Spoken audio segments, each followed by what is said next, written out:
right. Good to see you again. Good to have you back in the UK. Yeah, good to be here. How have the arena shows been going? Really good. Just every night, people are getting in the venues really quick, and the rooms are completely full. So just loving it, playing back in the UK, and it's like second home to us. So we always enjoy being here. Yeah, it's definitely been full before you've come on, which is really good when you're coming on earlier, isn't it? Yeah. Sort of arenas versus the little club venues. Does it have a different vibe from where you are? Well, considering the last one we did was actually 400 cap, was in London, and then a couple more, which were good. I love both of them just because the experience is different. So it's a different feel. Different kind of. You like this for that reason, you like that for that reason. So yeah, definitely. At what age did you realise that music was going to be like a driving force for you, that it's something you were going to pursue? 11. Well, actually, probably a little earlier. When Joel started playing guitar, we watched a lot of, bands and stuff like that on TV. And then just from there, as soon as I started playing, we just knew that's what we were going to do for the rest of our lives. That was it, yeah. Yeah, so it was rock music from a young age then. Did you get sort of exposed to a lot of rock music when you were younger? Just what we saw on TV. There was just a TV show called Rage. It actually still goes. And they used to play a lot of stuff, like Razor's Edge. Thunderstruck film clip was one that I saw a lot. Yeah. Unskinny Bop was always on there. Yeah.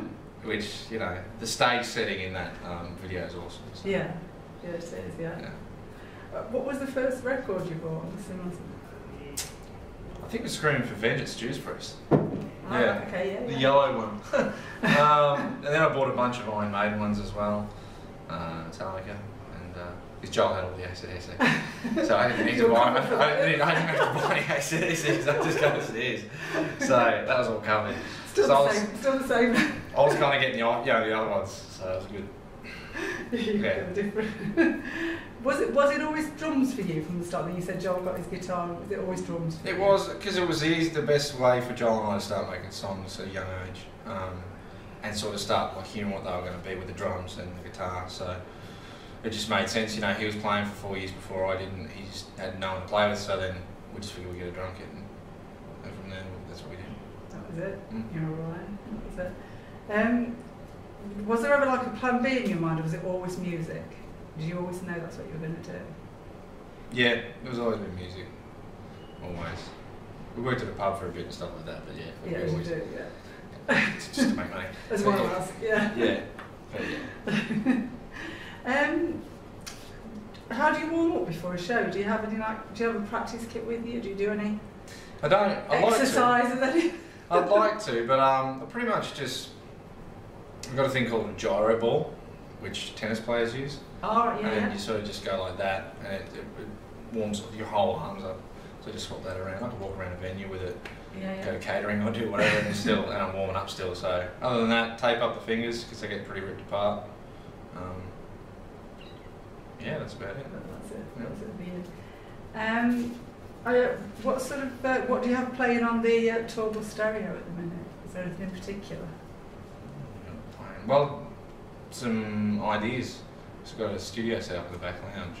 All right, okay. So working on stuff for the next one, which it's we just throw little ideas down and stuff like that. It'll all start coming together once we get home. Yeah. And we want to sort of get a farmhouse or something and sort of get in there and start working on stuff. So you've been doing some of the writing as you go on the road, but then you put it all together. Yeah, pretty much. You just collect stuff, material, and then when you get back home, sort of tip it all out on the ground and put it together. Put it all back together again. Yeah. So have you got a time frame for the next album, or is it just... Look, I think we want to have it out sort of second half of next year. Yep.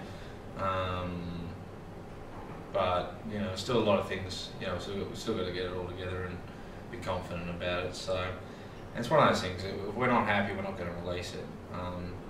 But, that's our goal. So, yeah. Brilliant. Are there any sort of new bands out there you're listening to at the minute, or are you sticking to mainly the classic rock feel? Yeah, I mean, there's a mate's band, Palace of the King, back home. and they're doing good. We do generally listen to you know, what we've always listened to, so nothing wrong with that. Bit of both, yeah. So new album wise, once you've sort of gone back and put all the writing together, would you go over to Canada and work with Brian House again? I'd say so. I wouldn't see why not. We worked well on the last one, and so, you know, definitely could foresee that happening. So that'd be nice. But yeah. Just something slightly different. The skeleton, Scorch, is it Scorch? Scorch. Where did the idea for that come from? Well, we had like a poster for an 06 tour drawn up back in a long time ago, and we loved it. There was a, you know, dude with the you know, the fighter pilot helmet on thing. And just from there we took it on board and stuck it on a t-shirt with a Southern Cross behind it, because it's obviously very Australian. Yep.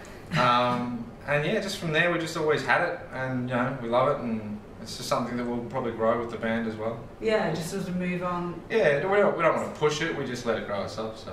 Yeah, just naturally, so yeah. Mm. So you've got the arena shows finish up tomorrow in London at Wembley. Wembley, yeah.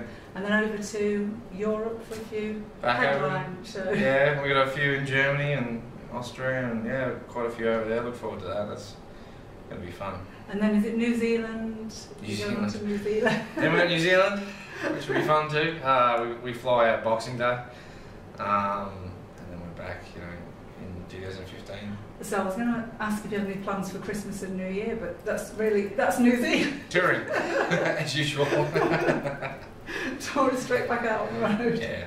A quick beer on Christmas Day and then. Hopefully.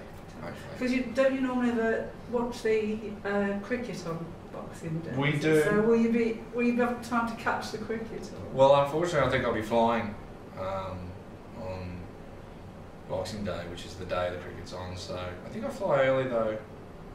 So maybe we might catch a bit when I get there. Catch a little before you go. That'd be nice. So yeah, it would indeed. And so, do you know yet when you'll be next back over to the UK for shows or? Not yet, but we'll obviously always be back. One of those things, once we just start working on the record, you know, we start seeing a light at the end of the tunnel.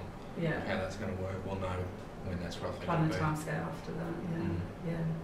Brilliant. We're looking forward to the new record. Yeah. Thanks very much. Thanks very much for talking to us, and enjoy the touring. Thanks for having me. Thank you. Cheers.